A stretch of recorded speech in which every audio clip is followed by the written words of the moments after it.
Okay, so I'm from the University of Chichester Business School.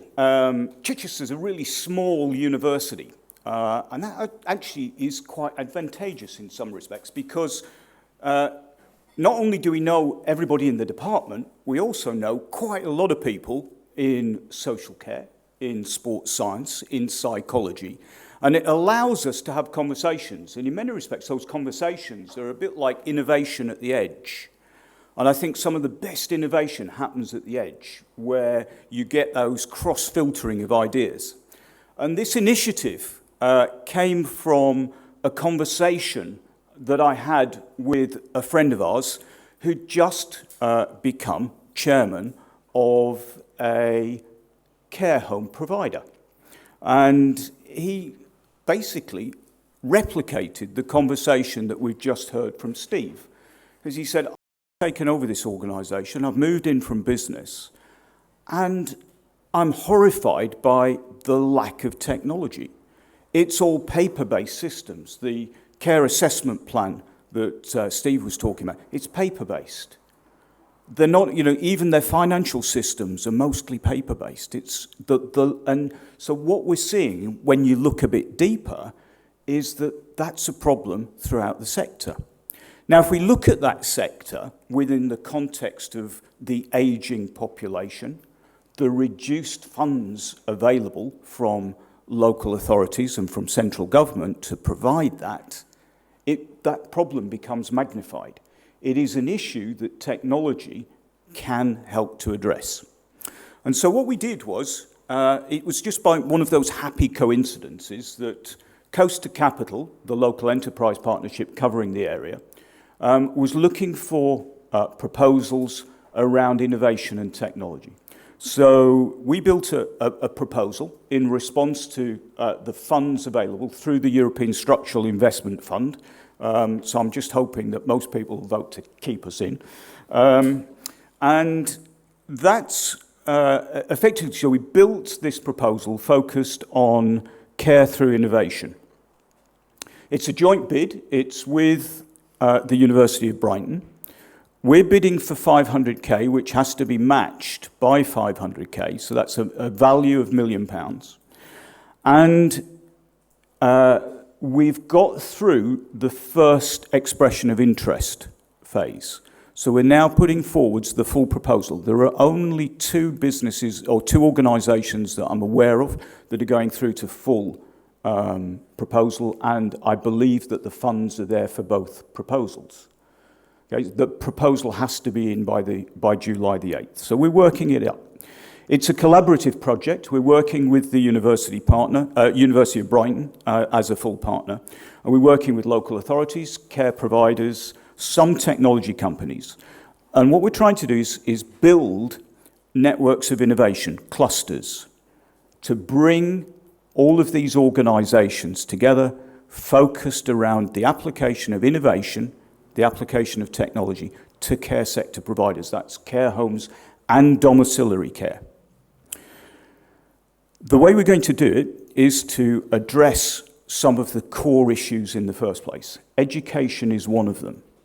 Okay, so part of the problem that we heard about is that the care providers just don't know what's out there, and they don't know how to implement it. So there is lots there, but they don't know how to implement it. So how can we educate them? How can we educate them to use it?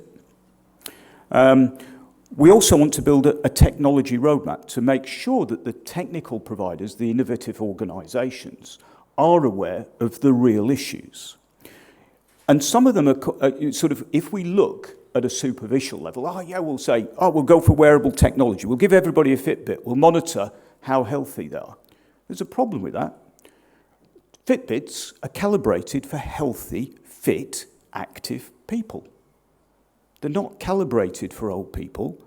If they think somebody who's just sat down is asleep, okay? And it could be worse than that.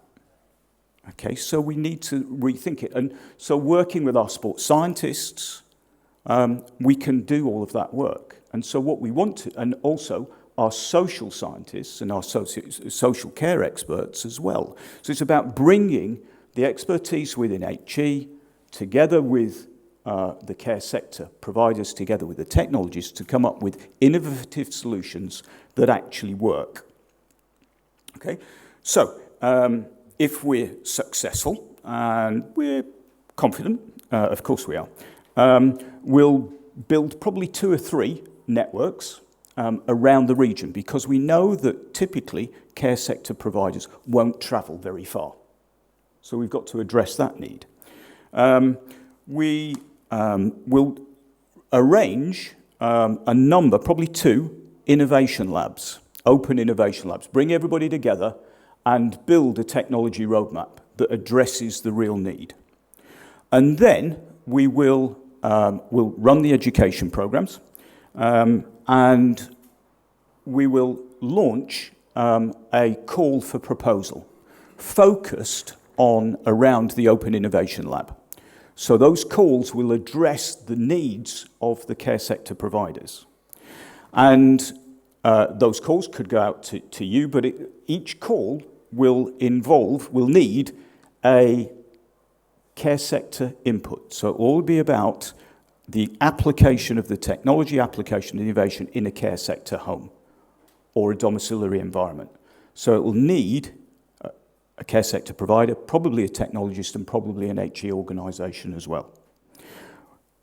The award scheme will be, the grants awarded will be for 50% of the cost.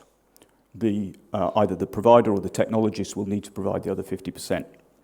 We'll be looking for things like knowledge transfer activity, innovation vouchers, funding for pilot activities, commercialisation grants, prototype development, just raising awareness of the use. Perhaps it could be an innovative education programme.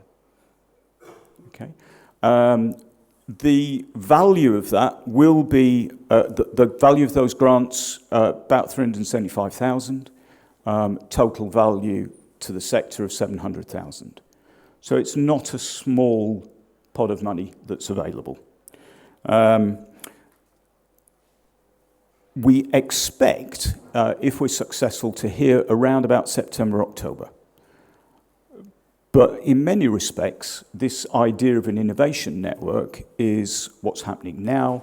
And I know that Eric, who's going to follow, is going to talk a little bit more about what we could do in the interim. It's probably all I need to say.